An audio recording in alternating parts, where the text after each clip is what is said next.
Hey everyone, and welcome back. We're doing a deep dive today and going deep on the leadership style of someone I'm sure you've heard of, Tim Cook, the CEO of Apple. Yeah, definitely a familiar name, Yeah. but we're going to go deeper than the headlines, right? Like really break down what makes his approach tick and I think more importantly like how we can all learn from this Yeah. even if we don't all run, giant tech Right, empires. exactly. And what's interesting to me is we're not even working from like a straight up biography here. We've got this breakdown of like 10 key leadership takeaways that someone put together based on observing his whole career. Yeah, it's already kind of set up to think about the applications, right?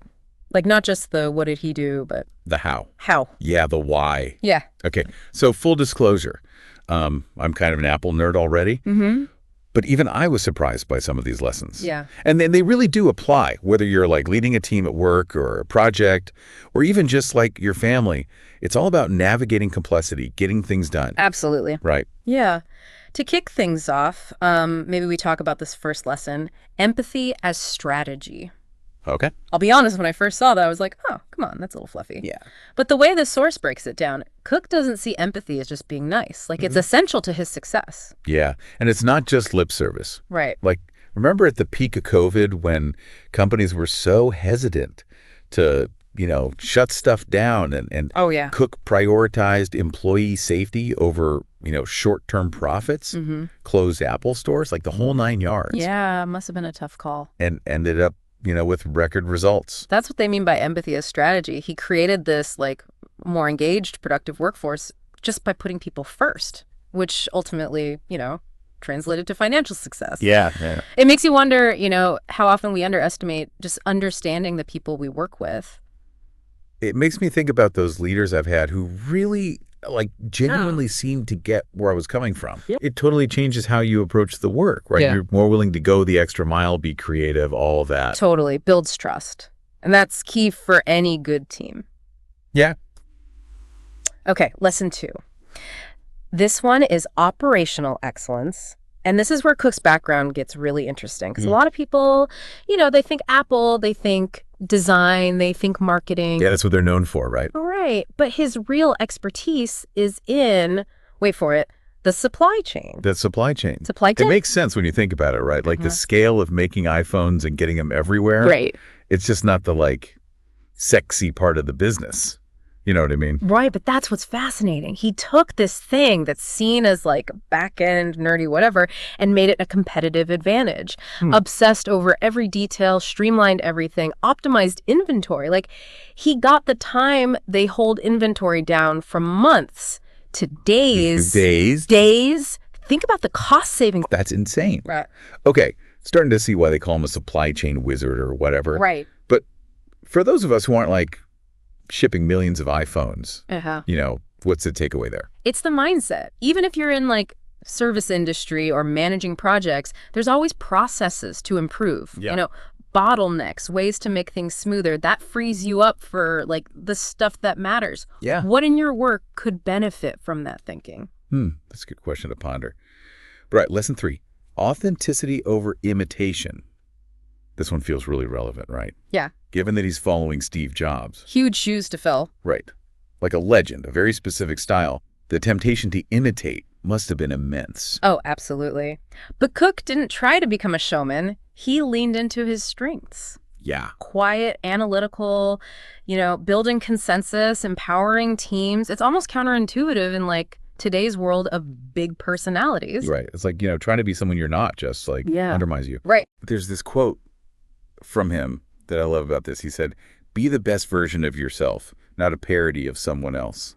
Ooh, I like that one. Right. That's good. Makes me think about all the times I felt this pressure to conform, to be like that type of leader, Oh, for sure. Especially earlier in your career. Yeah, You're trying to figure out where you fit in. exactly.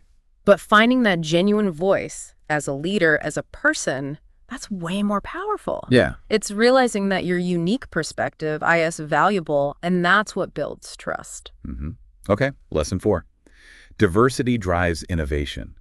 Now, this is something he's been really vocal about, particularly pushing for, more diversity in tech leadership, which, let's be honest, is still kind of a mess in a lot of ways. Yeah, but it's not just him, like, saying the right things. He gets that diversity isn't a feel-good thing. It's key to their success. Right. You get different perspectives, experiences, different problem-solving approaches. These for better products, right?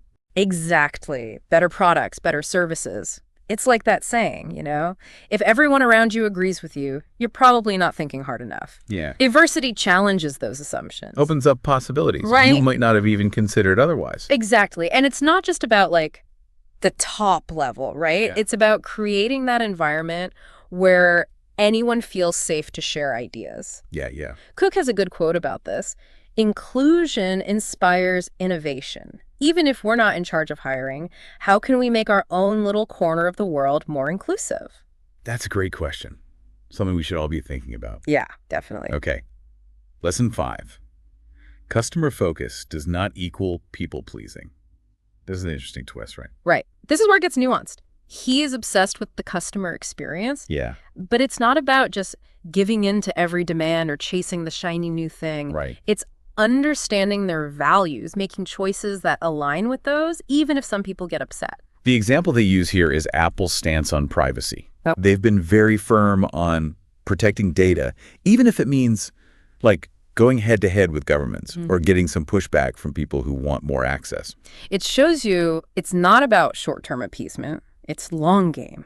It's trust. It's saying, we get your concerns, we'll fight for this, even if we lose some money. Yeah, it challenges that whole, customer is always right thing. Right. Sometimes the best thing you can do is take a stand, even if it's not the easy path. Mm-hmm. It makes you think about your own non-negotiables Yeah. as a leader or just in life. Yeah. What values are you willing to stand up for, even when it's tough? That's a big question. It is a big question. But an important one. Yeah. It's easy to talk about ethics when everything's fine. But it's when the Granted. pressure's on, when something's at stake, that's when it matters. That's when you see what you're really made of. Exactly. Okay, so lesson 6, kind of shifting gears a bit. Mm-hmm. Resilience in crisis. And let's be honest, the past few years have been a masterclass in crisis for all of us, haven't they? Yeah, trial by fire. The source uses the COVID pandemic as the prime example of how he navigated something no one saw coming. Mm-hmm. I mean, think about it. Their whole retail operation shut down overnight. Yeah. Supply chains messed up. Uncertainty everywhere. I think a lot of leaders would have just, frozen up. Oh, yeah. But he didn't. No, he adapted, shifted to online, ramped up new services, kept people informed. And despite all that, they had record revenue. That's wild. It's about adaptability, right? When things go sideways, we tend to freeze. But sometimes the best response to embrace that change, find the new way forward. Yeah, it's like shifting from that panic to possibility. Right. Not why me, but what can I learn? What's the opportunity here? Okay, so lesson 7 gets into some ethics. Ethics over easy wins. And the example here is a tough one. The FBI wanting Apple to unlock an iPhone. Oh, yeah, that was a big one. High stakes, right? It was part of a criminal investigation. Yeah. Huge public pressure to just do it. But Cook held firm, saying that would compromise everyone's security, not just this one phone. Right. Easy to cave, hard to stand your ground. It really shows his integrity, his commitment to the values they talk about. He has another good quote for this. He said, "If you don't stand for something, you fall for everything." Which makes you think, what are those lines in your life? The ones you won't cross, even if it costs you. Man, tough questions today. This is good, though. It is tough. It's easy to talk about ethics in theory, right? Yeah. But when it's real, that's when you find out who you are. For sure. Okay. So lesson 8 encourages us to think long-term vision. This is where Cook really departs from that Silicon Valley obsession with, the next quarter's profits, the next big product launch. It's true. He's all about the long game. Decisions that'll benefit Apple decades out, even if they don't see immediate returns. Think about wearables, Yeah. services, their commitment to, renewable energy, sustainable supply chains. Those took time to pay off. But they're core to their success now. Yeah. And this applies to so much, right? Not just business. It's easy to get caught up in the now. But the big things, the meaningful things, those take patience. Patience, persistence. And a willingness to delay gratification. Some muscle we got to build. Okay, almost there. Yeah. Lesson 9, leading by example, not ego. This one really comes through in everything you hear about him, right? Oh, yeah. It's not speeches or being flashy, it's his actions. Humility, willingness to work alongside everyone else. He's famously approachable. Oh, yeah. Eats in the cafeteria, answers emails at 4 a.m., huge charitable donations. It's not about power, it's about service. Setting the example. It makes you realize how often we get caught up in those trappings of leadership, the titles, the perks, and we forget that it's about empowering others, creating a culture where everyone feels valued. Right. And it's not just the big stuff. It's how you treat people every day. Yeah. Are you listening? Helping? Taking responsibility when things go wrong? Good questions. Yeah. Okay, and finally, lesson 10. Lifelong learning. Simple but profound, right? Yeah. It really is. He's known for this insatiable curiosity, always wanting to learn, even at the top of his game. Reads a ton, seeks out mentors, always asking questions. It's that beginner's mind, you know? Right. That wonder, that openness. Essential if you want to stay ahead of the curve. Like Steve Jobs said, Yeah. Stay hungry, stay foolish. Love that quote. So good. Right. It captures it perfectly. And we can all do that, no matter how old we are, how much we think we know. Totally. What are you curious about right now? What could you learn today that would make you a better leader, a better thinker, just a better person? Ooh, that's a great question to leave us all with. Yeah, lots to think about. For me, it's funny. Out of all these lessons, the one that keeps coming back to mind is it's the combo of his focus on operational excellence, Oh, yeah. but also the long-term vision. It's easy to think those are at odds, right? Totally. Like you get so good at the day-to-day, you're stuck in the weeds. Yeah, too busy optimizing to see the big picture. But Cook doesn't do that. It's like by mastering those details first, the supply chain, all that, it's almost like he built this super strong base, a launch pad almost, for future innovation. Exactly. It frees you up, right? Resources and mental energy to think decades out while everyone else is scrambling for like the next little win. Right. It's amazing. It's like he created this cycle, right? Efficiency fuels the vision, which leads to even more efficiency. And then feeds back into the innovation they're known for. Yeah, yeah. It reminds me that sometimes the boring stuff, whether it's business or even just our own personal projects, that's what sets you up for the really cool stuff later. The foundation, right? Not always glamorous, but so important. Okay, so let's zoom out for a sec. We've been deep in these 10 lessons, which are awesome. But what's the bigger picture? What's like the Tim Cook secret sauce, if you will?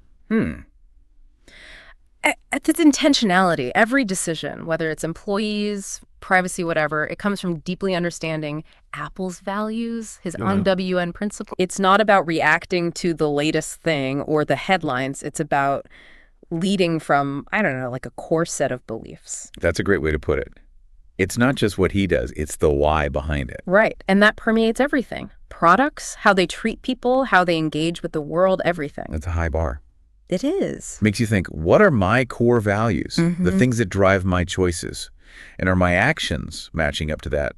You know? Yeah, deep stuff. It's almost like this deep dive into Tim Cook is actually like a mirror, reflecting back on ourselves and the choices we make. Powerful stuff. What would your 10 leadership principles be based on all this? What kind of leader do you want to be? What impact do you want to have? Oh, that's go on my journaling prompts list for sure. Good one. Because this isn't just about being a CEO, right? This is about how we lead our own lives. Absolutely. At work, relationships, just our own personal growth. And that's what I find so cool about studying leadership, period. It's not just managing people or hitting goals. It's a way of being in the world. With purpose. Respect for ourselves, for others. It's funny we're even having this convo about Tim Cook on, a podcast. Because he's not that typical, like, rock star CEO, right? Bro, not at all. More understated, more about substance than the flash. But maybe that's what makes it work. Yeah, he's not trying to be famous. He's just trying to do a good job, guided by, what he believes in. A strong moral compass. And that's kind of refreshing, isn't it? In a world that's so obsessed with, like, appearances and winning at all costs. It really is. Makes you wonder if this approach is actually getting more important. Like with all the noise, the distractions, maybe authenticity matters more now than the hype. Ooh, that's a good question. Right. I don't know the answer. Yeah. But I do think people want that realness. Leaders who are genuine, who actually do what they say. Walk the walk. More interested in positive impact than just their own image. And maybe Cook's success proves that out. Yeah, it's not just nice. It's actually effective. Right.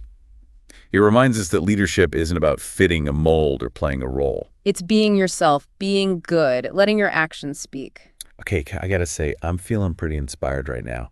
I kind of want to go brainstorm my own 10 principles list. I love that. We've covered a ton today, unpacked these lessons, thought about what they mean for us. But before we wrap up, what's one final thought you want to leave people with? I'd say this. Don't underestimate your own leadership potential. Doesn't matter if you're leading a team, a project, your family, even just yourself.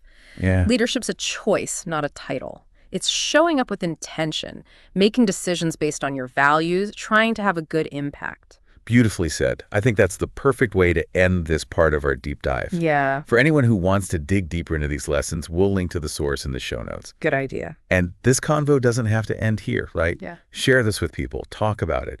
Which parts resonated? What challenges you? How you might actually use this stuff. Let's keep it going. Create a ripple effect of good leadership out there. The world needs that. Big time. Well, that's it for this episode of The Deep Dive. Thanks for joining us on this Tim Cook journey. Hope you got as much out of it as we did. It's been a pleasure. Yeah, it's empowering. Think about that. Like, it's not some magical thing, leadership. Right. Not like you're born with it or you're not. Exactly. It's more like a practice. Yeah. You build it over time, Mm-hmm. but the choices you make, the things you do. Absolutely. And I love how, this source framed these Tim Cook lessons. It's not just about, oh, he's so great, let's, put him on a pedestal. Yeah. It's about, okay, what can we do with this? How can we apply this stuff to our own lives? It's like, here are some tools. Yeah. Now go build something. Right. And the cool thing is, it doesn't matter if you're, quote unquote, a leader, Right. If you're managing a team, fine. Mm-hmm. Running a household, even just working on yourself, Yeah. these principles are helpful for anything, really. Navigating challenges, making decisions, having a positive impact. It all comes back to that, doesn't it? That leadership isn't about your job title or whatever. It's a way of being. Yeah. It's about intention, purpose. Showing up for what matters to you. So, as we wrap up here, what's one thing you hope people take away from this whole conversation? I hope they feel empowered. Yeah. Empowered to, step into their own leadership, whatever that looks like for them. Yeah. It's not about being perfect, having all the answers. It's about being willing to learn, to grow, to lead with, like, realness, integrity, even when it's hard. Well said. And for anyone who wants to dive deeper into these lessons themselves, we'll link to the original source in the show notes. Yeah, good idea. And, this conversation doesn't have to end here. Right. Keep it going. Talk to people about it, Yeah. what resonated with you, what challenges you, how you might actually put this stuff into practice. Yeah, let's create a ripple effect out there. A ripple effect of good leadership. The world needs it. Couldn't agree more. Well, that's it for this episode of The Deep Dive. Thanks for joining us on this Tim Cook journey. Hope you found it insightful, inspiring. It's been a pleasure. As always, we encourage you to keep learning, keep growing, and keep leading with intention. Couldn't have said it better myself. We'll